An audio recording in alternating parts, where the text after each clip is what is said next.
When you lose a loved one unexpectedly, it is beyond a tragedy.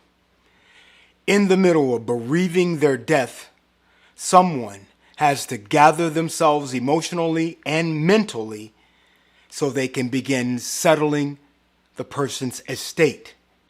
Settling an estate is about paying outstanding debt and transferring the remaining assets to the deceased person's heirs or beneficiaries.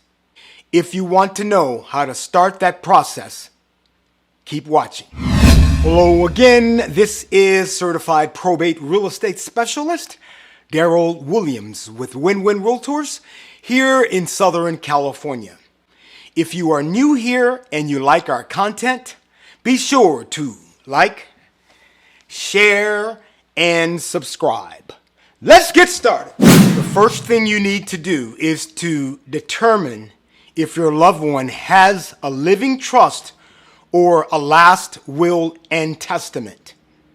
The last will and testament and living trust will tell you who your loved one has selected to administer the trust estate or the probate estate.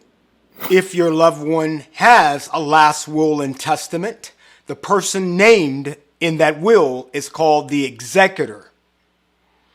If your loved one had a living trust, the person named in that document is known as a successor trustee.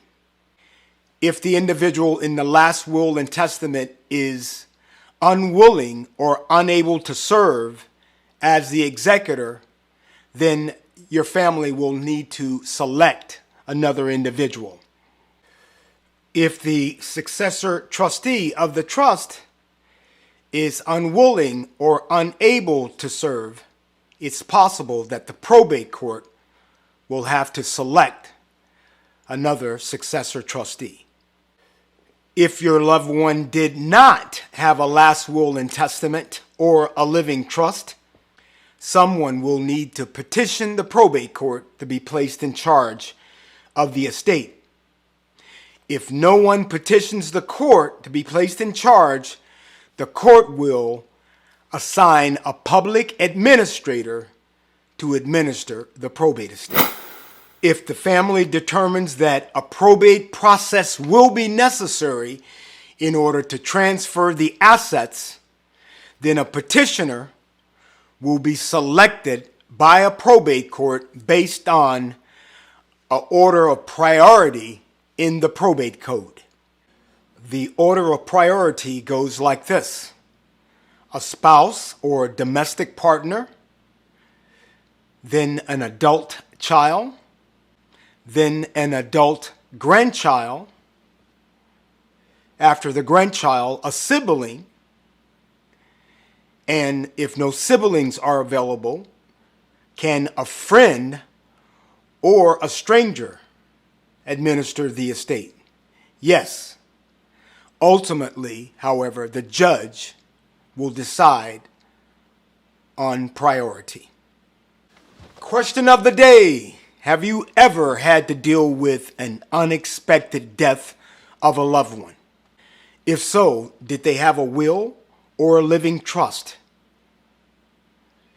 If they had neither, how did you go about selecting who would be in charge of the estate? Let us know in the comments below.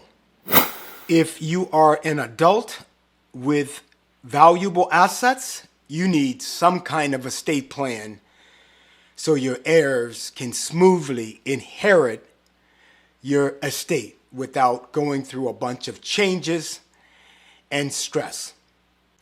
I'm Daryl Williams. This is Win-Win Realtors TV.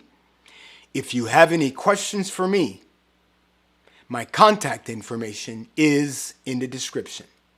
This video has been for information purposes only. It is not legal advice. I am not an attorney. If you need legal advice, please contact an attorney. If you need an estate planning attorney in the Southern California area or a probate attorney here in the Southern California area, feel free to contact me for a referral.